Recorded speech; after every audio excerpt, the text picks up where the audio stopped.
President Donald Trump sent the U.S. military into Venezuela on a daring raid to elect the country's reported president. Is that a victory? An example of American imperialism or the start of another forever war?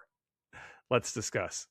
Welcome to Sharpening Arrows, where we train teens to think biblically about life and politics. I'm your host, Victor Jakes. Now, I was going to get this out a little bit earlier, but this weekend, my family got hit with a cold. I have to say, I really enjoy having a large family, the father of 7 children. Not necessarily when it's time for the sickness to hit the family. You know, when I was growing up, it's just my sister and I, and you'd get sick, you'd stay home from school, you watch Price is Right, and it'd be done. It was great. It was kind of like a little vacation. I'm sure my mom didn't feel that way, but you know, as a kid, that was my perspective.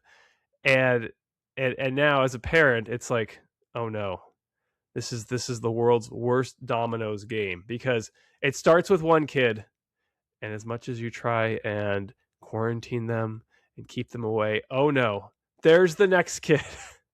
They're sick too. And then it's just, Lord, please may my wife and I not get sick, or may we not get sick together. And the Lord has been very merciful. There's only been really one time where we've been desperately sick at the same time. So, but this is the life of a parent. You give your children food, shelter, love, education, and they give you their cold viruses. So I sound a little different today. I know. I apologize. It is what it is. Hopefully I can keep the coughing to a minimum. If you've been listening, then you know that this is a bit of a unique podcast. I encourage you parents to listen together with your teen or preteen. Share the AirPod or put it on the speaker. This is a chance to discuss the issues that are going on in the world together. Parents, you are your child's most important teacher. And another unique thing about this podcast is I'm not just going to talk about the news. I want to present the best ideas and arguments of the side that I personally disagree with. That I'm Christian conservative, so that side is the left side, and that's important. That's especially important for us Christian conservative parents, because those messages are woven into the culture, into the music and the movies, and certainly at universities, and we can't just shield our children from those messages. We have to teach them to find those messages and then confront them. Let's walk alongside our children and help them to think. If you want to debate like Charlie Kirk did, or ask questions like Ali Best Stuckey, you must understand your opponent's best arguments. If you want to see how gray my hair is getting, newsflash, a lot more grays since my wife has asked me to grow out my hair. Not that I'm self-conscious, not at all. YouTube.com/@sharpening-arrows, YouTube.com/@sharpening-arrows. All right, so the big news of the week is what happened in Venezuela over the weekend. And this is another unique thing about this podcast. We're going to have various points where I ask a question and I encourage you to actually pause the podcast, to stop it and discuss it together. So our first pause point: what have you heard about the U.S. arresting Nicolas Madura, who claimed to be Venezuela's president and was running the country? All right. Now, if you are a normal person, you probably have not given much thought to Venezuela, and that's all right. And when that happens, and something is going to happen in life, in the news, where you just aren't really going to have a lot of background or insight on the issue, and that's okay. But when that happens, I encourage you to really kind of dig into the issue and the facts of the issue, because very often the right course of action depends on what's actually happening. And this is especially true in foreign policy, where there are oftentimes not perfect solutions. All right, this is from the AP describing what happened. Explosions rang out and low-flying aircraft swept through Venezuela's capital, Caracas, early Saturday. At least 7 blasts were heard in an attack that lasted less than 30 minutes. The targets appeared to include military infrastructure. Trump gave some details of the operation during a Saturday morning interview on Fox and Friends, and he and General Kane went into more depth during a news conference. Trump said Maduro was highly guarded in a presidential palace akin to a fortress. He tried to get to a safe room, but wasn't able to get there in time. General Kane said the mission had been meticulously planned for months, relying on work by the U.S. intelligence community to find Maduro and detail how he moved, lived, ate, and even what he wore. Highly complex operation involving more than 150 aircraft launched from more than 20 bases.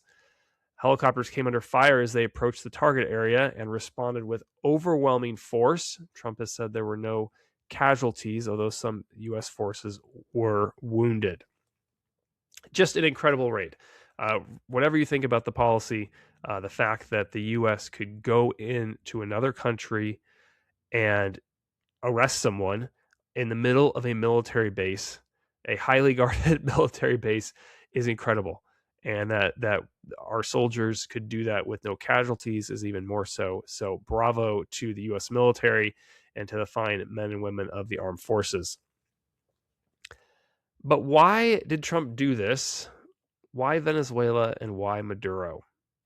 All right, so we know what happened Saturday, but now we've got to really dig into the background of why do we even care about Venezuela? I thought Trump was America first.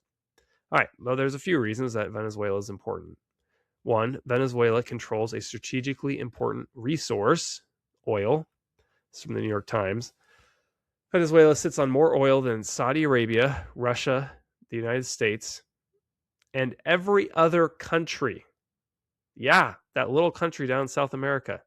It has 17% of the world's known oil reserves, more than 300 billion barrels. Wow. And just as an aside, this is the reason that if you ever hear people say, we're running out of oil. No, not in the foreseeable centuries. Yet Venezuela produces and sells only about 1% of the crude the world is using, despite having the world's largest oil reserves. Now, oil matters because the world and war runs on oil. If U.S. can cut off the oil that Venezuela is supplying to enemies of the United States, that's a major strategic advantage for the United States. All right, another background thing to know, Venezuela is desperately poor. This is from the AP, describing conditions there over the summer.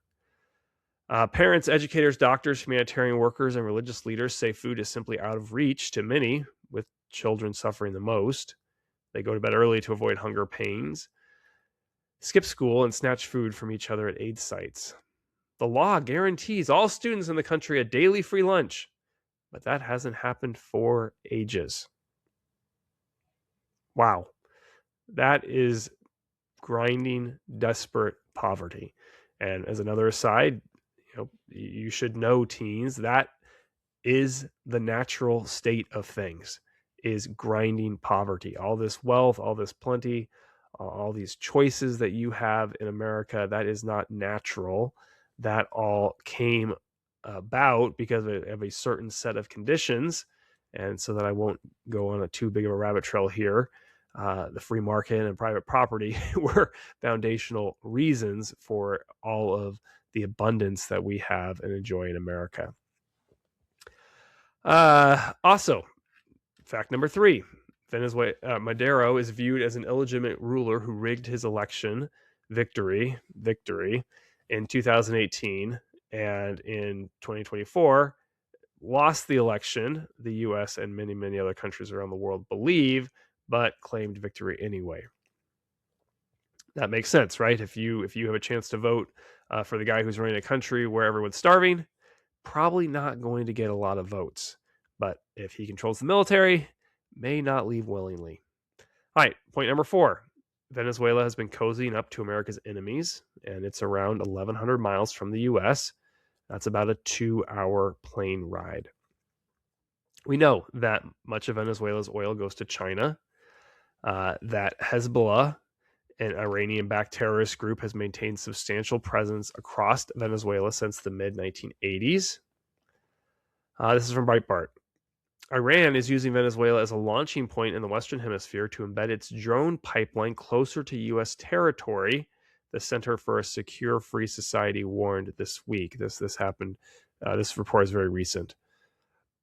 All right, so we've got Venezuela and working with Iran, with Hezbollah, and with China. China is one of the main suppliers of Venezuela's military equipment, and most of Venezuela's oil goes to China. All right, so let's go run through some arguments for the side that I personally disagree with. Remember, these are very important. It's very important to be able to understand why someone would disagree with you, why someone would disagree with your favorite politician. Usually not because they are stupid or evil, but they have an argument that holds some appeal, and we need to understand that appeal. All right, so arguments I disagree with. Number one, this is U.S. imperialism, and that is so bad. This is from The Nation. Trump's true goals, now openly announced, are to seize Venezuela's vast oil reserves. He falsely claims they were stolen from the U.S., and to advance the so-called Trump corollary to the Monroe Doctrine, whereby the United States asserts its predominance over the subordinate nations of Latin America. Again, from The Nation, Trump proclaimed not only U.S. imperial powers, but also his imperialist aims. We're going to be running it, Trump declared. It's largely going to be, for a period of time, the people who are standing right behind me, meaning his own national security team. So this is it, right? This is what imperialism is we are bigger, we're stronger, and we go and impose our will. And this is terrible for those countries. This is terrible for all the former colonies of Western countries, and they've been exploited, and their resources have been taken to feed the powerful countries like the United States. So question, another pause point here. Why does Venezuela have so much oil but produce so little? We're going to come back to that. But I encourage you to actually discuss it and see what you think. All right, argument number two, against what Trump did.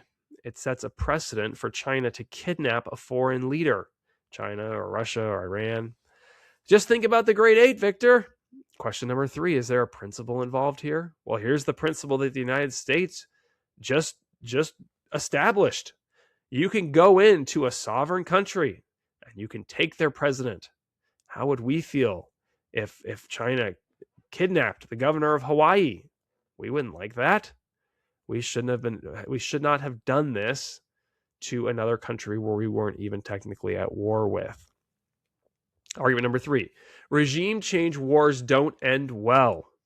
Look at Iraq, look at Afghanistan, right? That's another thing we're supposed to do with the Great Eight is see what's been tried before. We tried to import Western democracy to those countries, Iraq and Afghanistan. It didn't work. In fact, it cost us trillions. It killed thousands of our service members. And almost everyone now agrees it was a complete waste.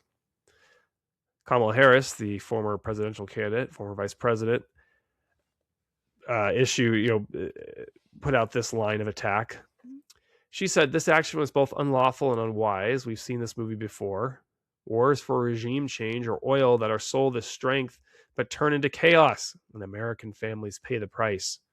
This is not about drugs or democracy. It's about oil and Donald Trump's desire to play the regional strongman. Argument number four. Well, whether this was a good idea or not, it should have been authorized by Congress. Nevada Senator Jackie Rosen wrote, only Congress has the power to declare war and authorize the use of military force in other nations. If Trump wanted to do this, he should have come to Congress first. All right, let's have a pause point. Which argument do you think is the strongest? As you discuss that, let me tell you about Mama Bear Prayers, a podcast for moms who are knee-deep in dishes and training their teens. Whether you are in the carpool lane or the coffee line, host Charity Rios, who is incredible and is my twin sister, wants to come alongside you and help you grow deeper in your relationship with Jesus. Now, as every parent knows, raising kids has a lot of ups and downs. I'm experiencing one of the downs as my children fall ill, and that's discouraging. And sometimes, as a parent, you feel overwhelmed and isolated. Well, let me tell you, Charity is an incredible encourager, and she lives this firsthand as the mom of 4 very busy boys. She created Mama Bear Prayers to support moms who are on the journey of raising kids. Check out a great podcast, Mama Bear Prayers, today. All right, let's have another pause point. And I got to talk fast because I really want to keep these episodes under 30 minutes. I know my goal of 20 minutes is shot for today, but I'm going to talk fast, so you got to listen fast. Pause point. Which of the great 8 questions would you apply to the arguments we just heard?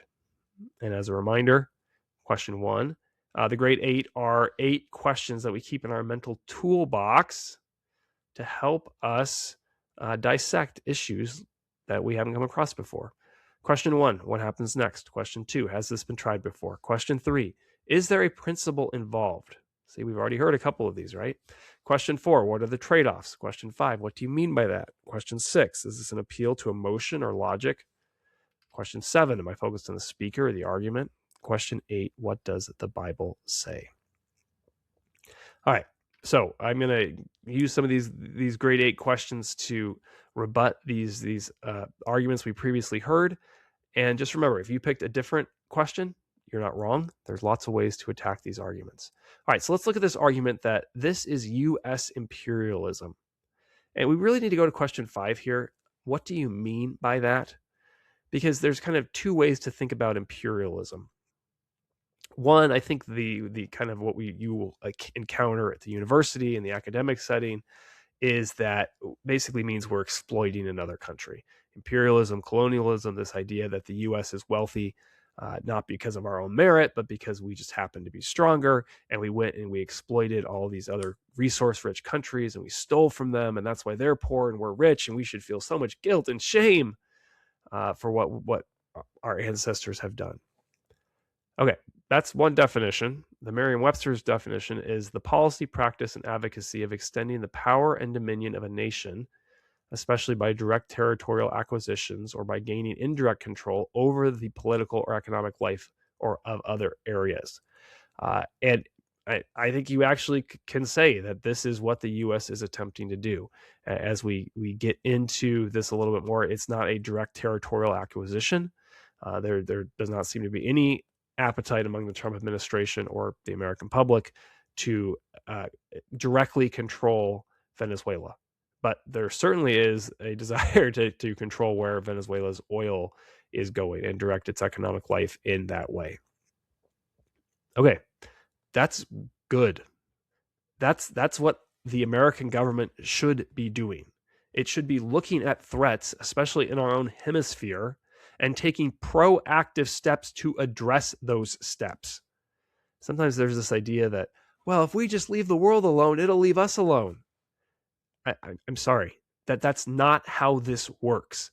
The reason China cares about Venezuela is not because they really like Maduro. They have a great personal friendship. Oh, we just want to come and be tourists and see the sights. No, they care about Venezuela because it's strategically important. And so who's going to have influence over the strategically important country? Is it going to be the United States, or is it going to be China, Iran, Russia? It's going to be one of those.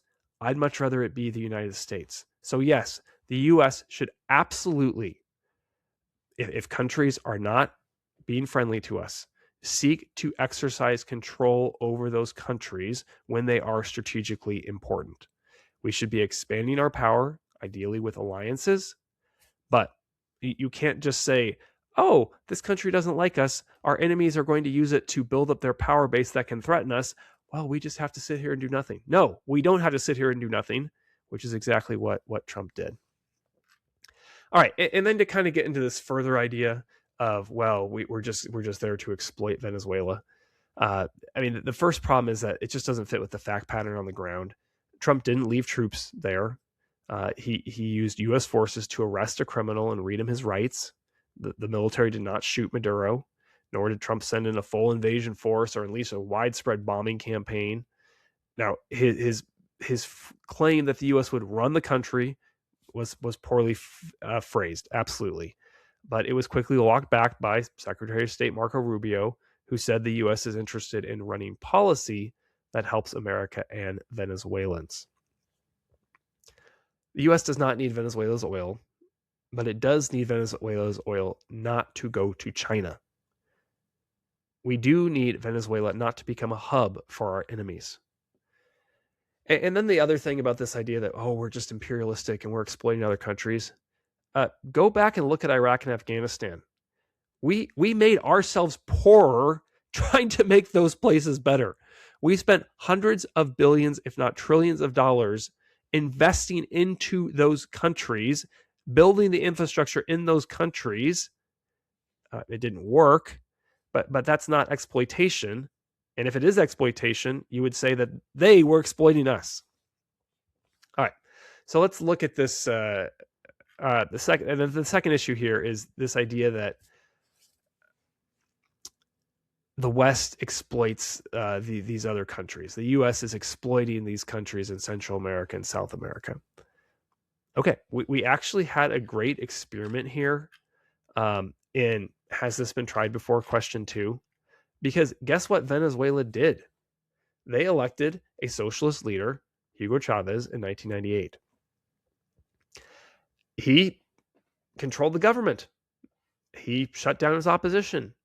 He nationalized the oil industry. And nationalized is just a politically correct way of saying the government stole from private U.S. companies their assets. And what happened? Did we have a paradise? Did we have the paradise of abundance that socialists are promising? No. In 1998, Venezuela produced about 3.5 million barrels of oil a day. In 2024, it was under 1 million. So we had the socialist takeover, and there was about a 75% drop in production. Why? Because bringing oil up out of the ground requires both expertise and capital investment. When the socialist government forces out the private companies, those greedy private companies, they're replaced by corrupt and self-dealing bureaucrats who can't get voted out because there are no elections, who can't go bankrupt because they're the government. Things are now so bad that Venezuelan residents struggle for the basics. And so this is the thing. For Venezuela to prosper, it's going to need outside investment. This is kind of a larger critique of this idea of colonialism or imperialism. Venezuela was not better off from being cut because it cut itself off from the West, because the West isolated it because of its involvement in places like Iran and China. Venezuela and Venezuelans would be much better off if the U.S. had taken a more active role in the country. All right. Oh, man. I don't think I'm keeping another 30 minutes, so I apologize. I'm going to keep talking faster. All right. We've got this argument that this is precedent for China to kidnap a foreign leader. And on the surface, there's certainly an appeal to this because it seems to set a principle.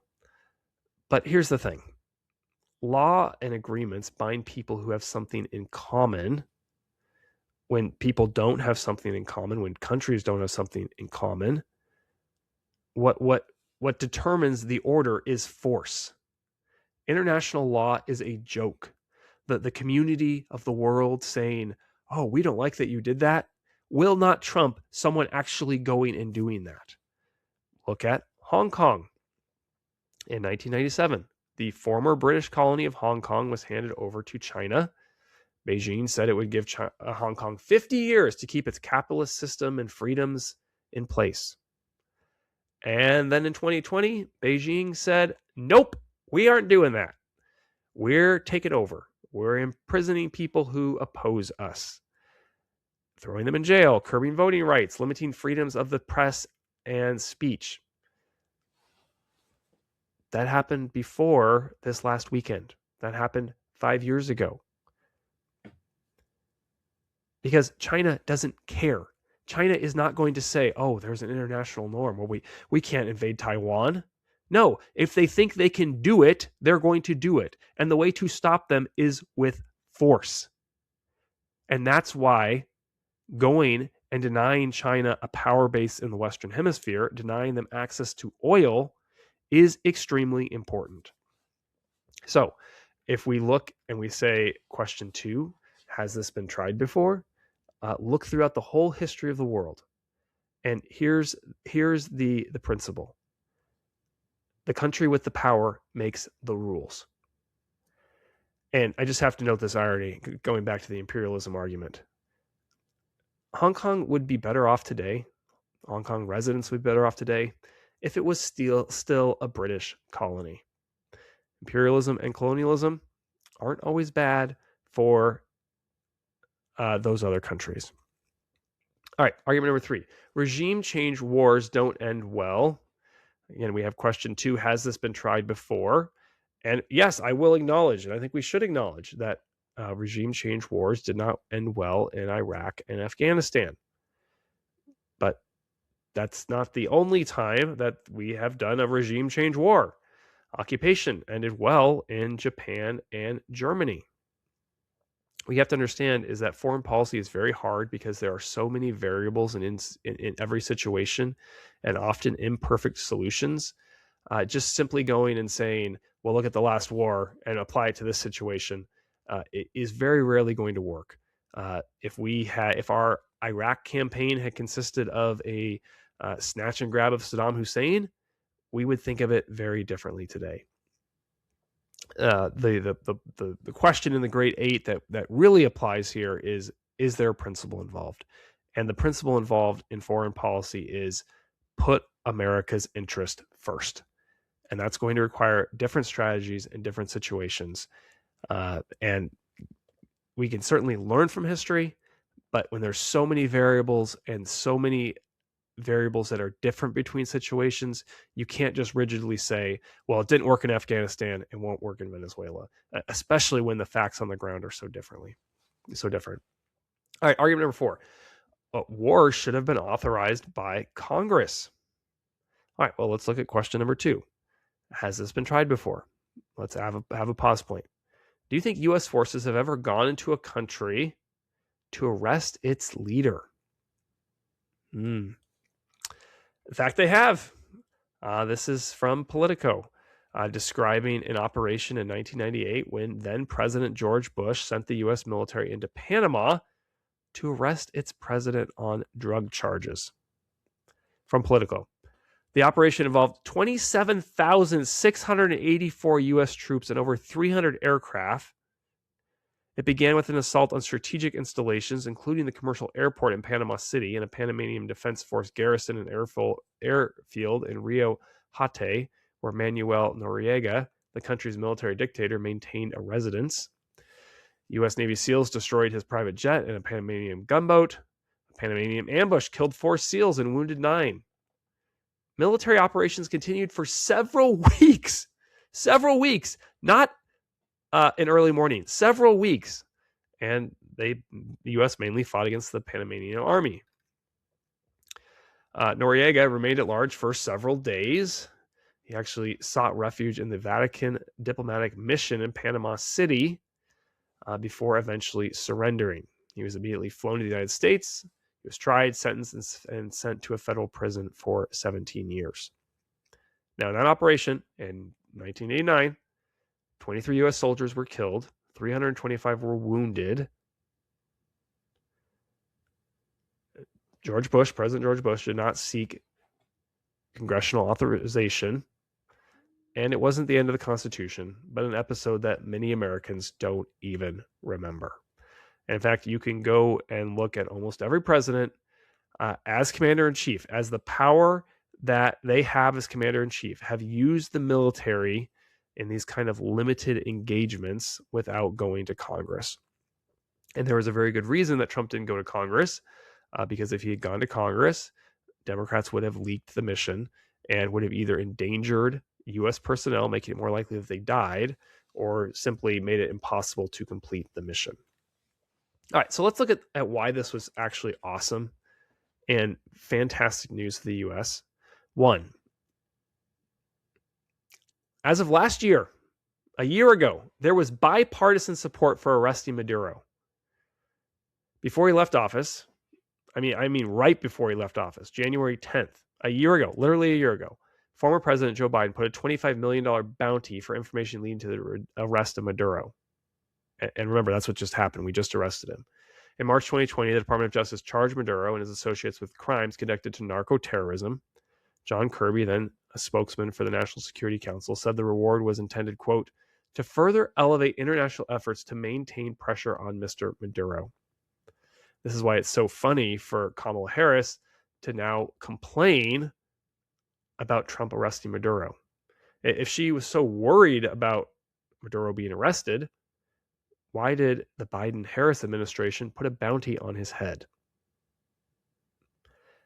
I assume that even she realized that arresting Maduro would necessitate regime change.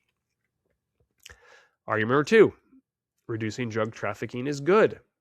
Remember, this is the on the surface level charge and reason for arresting him. This is from J.D. Vance. Cocaine, which is the main drug trafficked out of Venezuela, is a profit center for all of the Latin America cartels. If you cut out the money from cocaine or even reduce it, you substantially weaken the cartels overall. Also, cocaine is bad too. And so you can say that the main reason, the main motivation were these larger strategic military factors that we've talked about. And I think there's a lot of truth to that.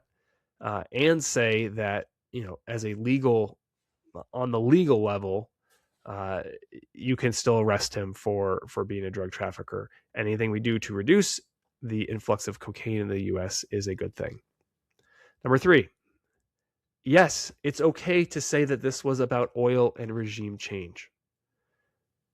Okay, you have to understand that wars are not fought over digital keyboards on your social media feed. Wars are fought by armies, by insurgencies, and what powers those airplanes, those tanks, those MRAPs is gasoline. What powers the global economy is oil. Trump has weakened and hopefully severed an alliance between the country with the largest oil reserve in the world and our enemies. People who want to kill us. People who want to reduce U.S. dominance in the world. Trump has made America stronger, and America is stronger if there is a regime in Venezuela that is willing to work with us and not the Chinese. That's a major win. All right, so what do we have? What do we have as a result of this operation? Well, we've removed the influence of our enemies, reduced the influence of our enemies in our hemisphere. We've deprived China and other communist countries of access to oil. Communist Cuba is facing a massive crisis. The government there seems likely to fall within the next maybe even few months because the U.S. is choking off their supply of oil.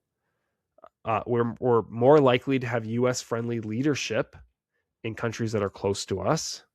There's less drug trafficking. And the leaders of other countries know we have a president who is willing to unleash the greatest military in the history of the world if they do something wrong. That is a major victory. Well, if you enjoyed this podcast, I would encourage you to send it to a friend. Shoot him a text. Subscribe on YouTube.